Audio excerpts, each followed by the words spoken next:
بسم اللہ الرحمن الرحیم۔ السلام علیکم معزز طلباء کرام، آپ سب کیسے ہیں؟ آج ہم نور الانوار کے سبق نمبر 321 کو پڑھیں گے۔ آج کے ہمارے سبق کا عنوان ہے عدم اتساق کی مثال۔ در حقیقت لاکن کے حوالے سے گفتگو ہو رہی تھی کہ یہ ماقبل کلام سے متصق اور مرتبط ہو، مربوط ہو، تو اب اس کی تو امثلہ وہ عام تھی، اس لیے ماتن نے اتساق کی مثال نہیں لکھی، بلکہ عدم اتساق جو ایک خفیف سی بات ہے تو اس کی مثال لکھی۔ تو آج ہم عدم اتساق کی مثال پڑھیں گے، اور اسی کے ضمن میں چونکہ الاشیاء تعرف بازدادہا، چیزیں اپنی ضدوں سے پہچان لی جاتی ہیں، تو اتساق بھی سمجھ میں آ جائے گا۔ تو اتساق کو عدم اتساق سمجھیں کہ آج کی ہماری گفتگو کا ایک مین پوائنٹ ہوگا۔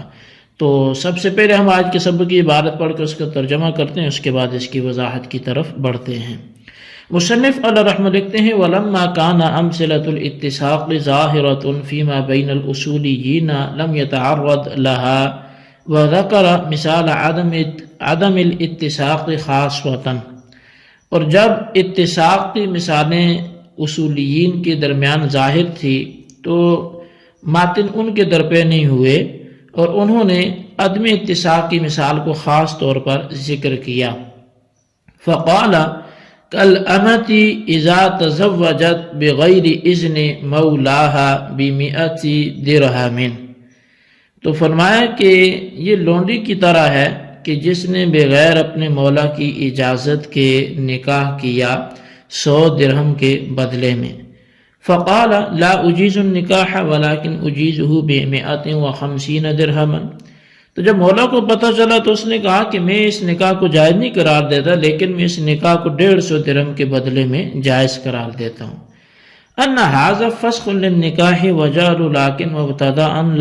لأن هذا نفی فعل واثباته بعینه۔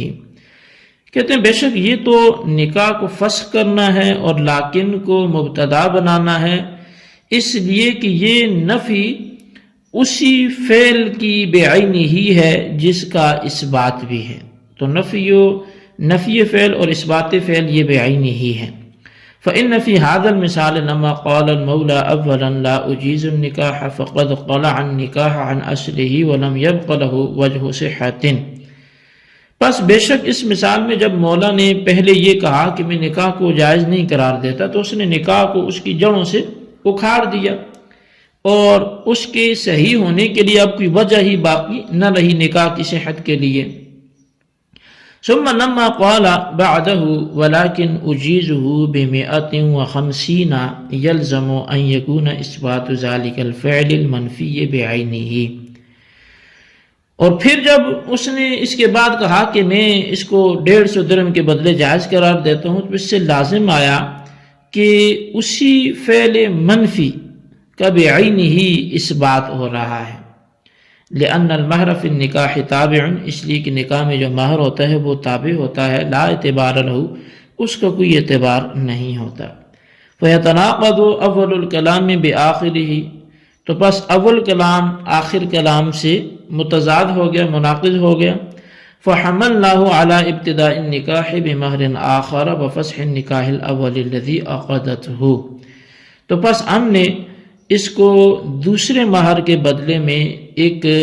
اثر نو نکاح کی ابتدا پر محمول کیا، اور پہلے اس نکاح کو فسخ کرنے پر محمول کیا کہ جس نکاح کا اس نے عقد کیا تھا اس لونڈی نے، اس باندی نے۔ فیکون لیکن للاستئناف لا للعطف، تو بس یہ جو لیکن ہوگا یہ استئناف کے لیے ہوگا، عطف کے لیے نہیں ہوگا۔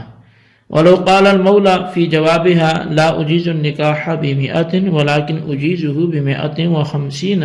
يكون هذا بعینه مثال الاتساق، فيبقى اصل النکاح ويكون النفی راجعا الى قید 100 والاثبات الى قید 150 فلا يكون النفی فعل واثباته بعینه۔ تو پس اگر اس نے، یعنی اگر مولا نے اس عورت کے جواب میں لا اجیز النکاح بمئۃ ولکن اجیزہ بمئۃ وخمسین کہا تو یہ قول بعینہ ہی اتساقی مثال ہوگا، لہٰذا اصل نکاح باقی رہ جائے گا اور نفی قید یعنی مئۃ کی طرف راجع ہوگی، اور اس بات مئۃ وخمسین کی طرف کی قید کی طرف راجع ہوگا، بس ایک فعل کی نفی اور بعین ہی اس کا اس بات یہ نہیں ہوگا۔ جی طلبہ کرام، یہ تھی ہمارے آج کے سبق کی عبارت اور اس کا ترجمہ۔ آئیے اب اس کی وضاحت کی طرف بڑھتے ہیں۔ تو یہ بات پہلے بیان کی گئی کہ اگر کلمہ لاکن کے ما بعد اور اس کے ما قبل کے درمیان اتساق ہو، یعنی لاکن کا ما بعد کلام سابق سے ملا ہوا ہو اور لاکن کا ما بعد اس کے ما قبل کے مناقض نہ ہو، تو کلمہ لاکن کے ذریعے عطف کرنا درست ہوگا، اور اگر یہ اتساق نہ ہو تو عطف درست نہیں ہوگا، بلکہ کلمہ لاکن کے ما بعد سے اثر نو کلام کا آغاز ہوگا۔ شارح فرماتے ہیں کہ اتساق کی مثالیں چونکہ اصولیین کے نزدیک ظاہر تھیں، اس لیے ان کو بیان نہیں کیا گیا، بلکہ صرف عدم اتساق کی مثال ذکر کی گئی ہے۔ چنانچہ فرمایا کہ اگر باندی نے بغیر اپنے مولا کی اجازت کے 100 درہم مہر کے عوض نکاح کر لیا، اس کے بعد مولا نے کہا کہ لا اجیز النکاح ولکن اجیزہ بمئۃ وخمسین درہما، یعنی میں نکاح کی اجازت نہیں دیتا لیکن میں 150 درہم کے عوض اس کی اجازت دیتا ہوں، تو مولا کے اس قول کی وجہ سے باندی کا کیا ہوا نکاح وہ فسخ ہو گیا، اور کلمہ لاکن سے اثر نو کلام ہو گیا، کیونکہ مولا کے اس کلام میں جس فعل کی نفی کی گئی ہے بعین ہی اسی کا اثبات کیا گیا ہے۔ تو حاصل یہ کہ اس مثال میں اتساق موجود نہیں ہے، اس طور پر کہ جب مولا نے اولا لا اجیز النکاح کہا تو اس نے نکاح کو سرے سے ختم کر ڈالا، اس کے صحیح ہونے کی کوئی صورت ہی باقی نہیں رہی۔ پھر جب اس نے ولیکن اجیزہ بمئۃ وخمسین کہا تو اس سے بعین ہی اسی فعل کا اثبات کیا گیا جس کی پہلے نفی کی جا چکی ہے، لہٰذا مولا کے کلام کا اول اس کے آخر کلام کا مناقض ہو گیا، اور جب مولا کے کلام میں لاکن کا ما بعد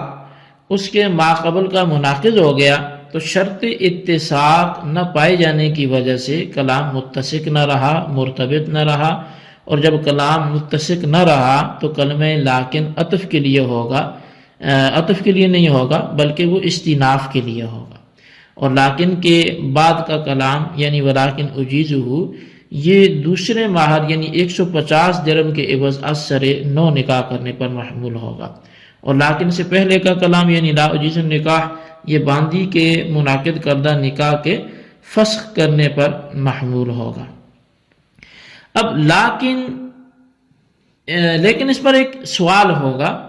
کہ مولا کے اس کلام میں بعین ہی اس فعل کے اثبات نہیں ہے جس کی نفی کی گئی ہے، کیونکہ نکاح ثانی جس کی مولا نے اجازت دی ہے وہ 150 درہم مہر کے ساتھ مقید ہے، اور جس نکاح کو فسخ کیا وہ 100 درہم کے مہر کے ساتھ مقید ہے، تو لہٰذا یہ ایک ہی چیز کی نفی اور اسی کا اثبات تو نہ ہوا۔ تو اس کا جواب یہ ہوگا کہ مہر نکاح میں تابع ہوتا ہے، اس کا اعتبار نہیں ہوتا۔ یہی وجہ ہے کہ نکاح کے وقت اگر